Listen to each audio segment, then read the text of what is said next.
Yeah, it's such a good question. How is it that we're inside the gate today, you know? And because for a long time we were outside the gate. It turns out that I think the fence was put up sometime in the 70s. Before that, there was no fence. In fact, if you want to see Makua Valley, how it was in the 60s, go rent or go find the movie Hawaii, James Missioner's Hawaii. Go rent that, check out that DVD because they actually filmed it like in part of Makua, in part of the valley that's fenced off. You'll see like the Muliwai, the water that's the pond that's in the corner here of the Kulai side of the beach. But my good friend Keone Nunez told me that one of his relatives, I believe it was a relative of his, well, what used to happen is, Auntie Francini Soda shared with us that the army would somebody would come through on a truck in the army on a loudspeaker and broadcast to all the families that were camping on the beach. Makua was like the place where all the families would come and spend all summer. And back in those days, the days I was in elementary school, summer was 3 months, not just 6 weeks stuff. I mean, all summer. It was great. And people would live on the beach, drive to work, go to their houses, feed their animals, water the plants, and come back to the beach. And kids would stay on the beach the whole summer, right? And all the families had like camps and shacks and cabins and little houses. And they came back to them every summer, yeah? So anyway, Auntie Frenchie said, you know, this car truck would come by with a loudspeaker saying, you know, the training's gonna start and you know, you need to leave the beach. And she would say sometimes before they could even pack up and leave, the planes or the helicopters would be flying overhead and they would be training, bombing in the valley. And they bombed in this valley. They bombed from ship to shore, from airplanes, from helicopters, and from big artillery and small artillery down here. So, yeah. Anyway, after they trained, folks would go in to pick up the scrap casings. Those are brass casings because you can make money off of that. And one of Keone Nunez's relatives picked up a bunch of casings, but there was something live, an unexploded ordnance in there. When he stuck it in the back of his car, boom, it exploded, and he died. And then they put up the fence. So that's a little history on the fence from what I know.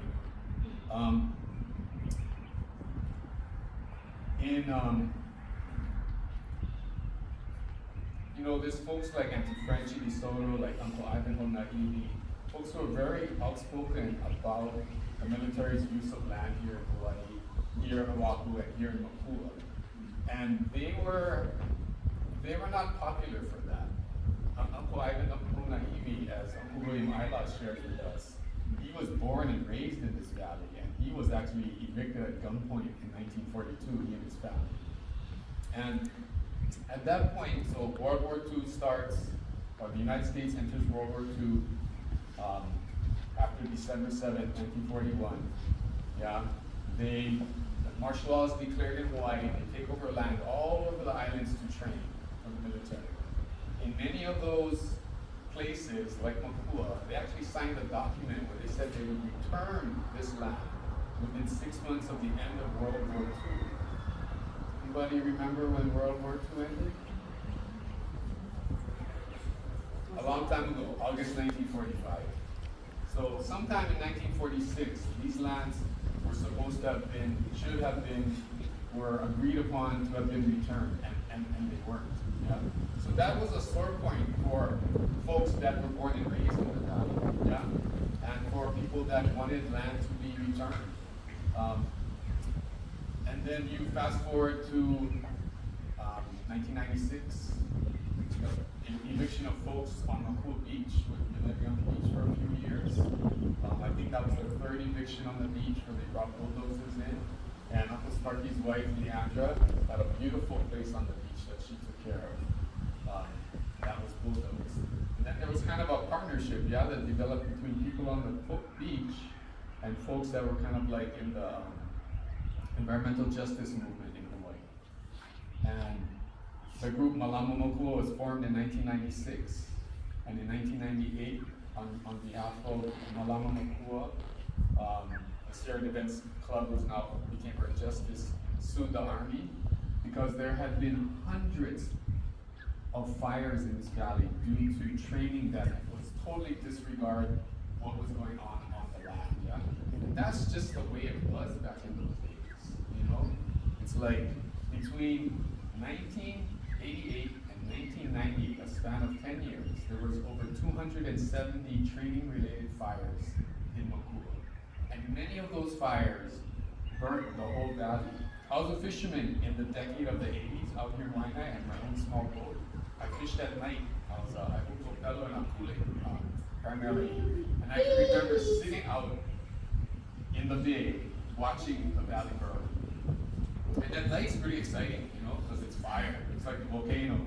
And then after a couple of hours, the ash starts to rain down on the ocean and on your boat. And then in the morning when the sun comes up, you're greeted by a smoking, blackened valley. So over 270 fires, again, many of them burnt the whole valley, burned up out of the valley into the native forest, destroying endangered plants and animals. And it was on that ground that Earth Justice sued, yeah, in 1998. Yeah, well, so in September of 1998, we sent a notice of intent to sue under the Endangered Species Act because under that law, the Army was supposed to consult the Fish and Wildlife Service over the effects of the live fire training and related activities that cause all those fires on the endangered species. And they'd never done that. And so in September of 1998, we sent a notice letter. The law requires that you give the future defendant 60 days advance notice before you go to court so they can, you know, correct their behavior and stop violating the law voluntarily if they want to. So we sent the notice letter. 2 weeks later, the Marines were training here, and it's training, so sometimes people miss. And true to form, the Marines shot a mortar round outside the Firebreak Road and hit the ridge line between Kahanaiki and Makua that they call Sea Ridge, outside the Firebreak. And it started an 800-acre blaze that burned up known populations of endangered plants. And so I think the Army kind of saw the writing on the wall. They were not going to win that lawsuit. And they voluntarily stopped training while they started consulting the Fish and Wildlife Service. Fast forward to the next year, the Fish and Wildlife Service issued what's called a biological opinion. That's their official analysis of what they think the effects of training are.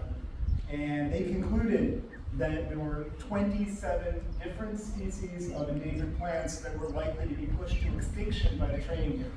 Because Hawaii has such extreme endemism, like each valley can have its own species, that it was, you know, if you burn up this valley, you risk burning up 27 species, which I can tell you, I've been doing this work for 30 years.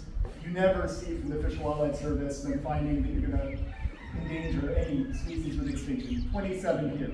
So that led to a lot of negotiation about what could and could not happen here.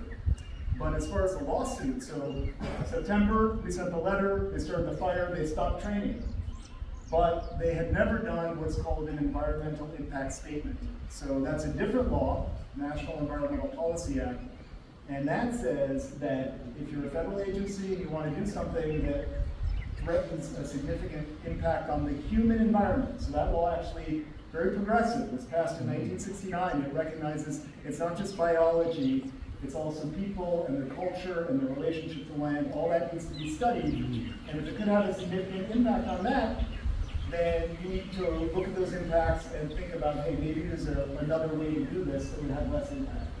It doesn't tell you that you can't cause impact, but it says you need to make an informed decision. They've never done that. So in October of 1998, we sued over that.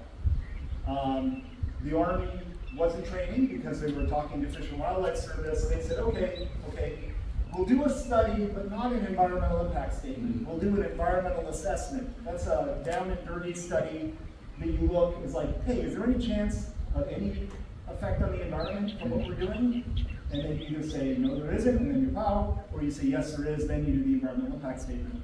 And we're like, well, wait a minute, you just burned up endangered species, you've proven that you've damaged cultural sites with your bombing, and you know, obviously you have a significant effect on the environment, you have to do the EIS. They said, hey, as long as we're not training, what's it to you? And we were like, okay, take all the time you want as long as you're not training. So they did the environmental assessment. The next year they came out and they said, hey, guess what? Live fire training at Makua has no potential to harm the environment at all. And we're like, that doesn't make any sense. We went back to court when they came out with that in 2000. And then they were like, even though we were in court over it, they said, we're going to return to live fire training. And so we went to the federal court in July of 2001, and we said, hey, while you're working this out to figure out if they violated the law, we want you to tell the Army you cannot train while this lawsuit is going on. It's called a preliminary injunction. And at that time, July of 2001, no court in the country had ever issued an order telling the military they cannot train, especially not because they might violate some environmental law. So we didn't have high hopes, but we had a strong record, and frankly, I think the Valley had our back because these things don't happen on their own. We went into court, and the judge said, no, the Army cannot train because they've been training somewhere else since 1998, remember? So, in a short time, go train somewhere else. Meanwhile, you burned up the Valley, you've destroyed cultural sites, that we know. So, no training until we work this all out. July 2001, 2 months later, 9/11. The U.S. is now at war, under attack. That changes a lot. It changed a lot for us, because frankly, we knew very well that if the Army went back to court, the situation's changed a little bit. We're not in peacetime, we're now at war, and they want to train. They're likely to be allowed to train. It also changed things on the Army side, because I think someone, and I don't know this because they didn't tell me, but I suspect that someone high up in the Army said, why are you arguing about an environmental impact statement? Do the impact statement, get back to training. So they had incentive, we had incentive. In 17 days, we hammered out a settlement agreement. I can tell you, I've been doing this 30 years. You don't deal with 17 days is just, everyone was incentivized. October 4th, 2001, we entered a settlement agreement, and there's a lot of details to it, and I'm happy to talk to anyone who wants to know all the details, but one of the things was, Malama Makua, they told me, they said, it's heavy on our heart to sign anything that says that we are okay with training in Makua, because we're not okay with training in Makua. And the agreement's very clear. Malama Makua does not believe that training here is culturally appropriate. But they were also realistic, and they knew that if they said no, we might get steamrolled in court, and then we get nothing for the Valley. So what did we get for the Valley? We got not only the environmental impact statement, but we got a promise from the Army that if they didn't finish it in 3 years, no live fire training until they were POW. Last bullet was fired in this Valley in June of 2004 under that agreement. No bullet since, because they're still not POW. Then, the other thing Malama Makua said, and this goes back to the original question, sorry, this is the short version. So, if we're going to acquiesce, not agree to, but acquiesce in live fire training, we need to do something for the spiritual, cultural life of the Valley. We need cultural access so we can bring people and practice and that connection back to the land. And so they said, hey David, you need to ask, we need guaranteed cultural access to the Valley. To which I said, you're crazy, this is a live fire training range, they're never gonna say yes. To which they said, if you don't ask, you won't find out. So I asked, and we said, we want 2 daytime accesses every month, and we want to be able to celebrate the opening and closing of the Makua with 2 overnights every year, and the Army said yes. So the reason we have cultural access now is that it's guaranteed under a federal court order that was issued on October 4th of 2000. Yeah, thank you so much, David, and Uncle Ben for giving some of that. And there's so much more to that story. Yes, I'm gonna add.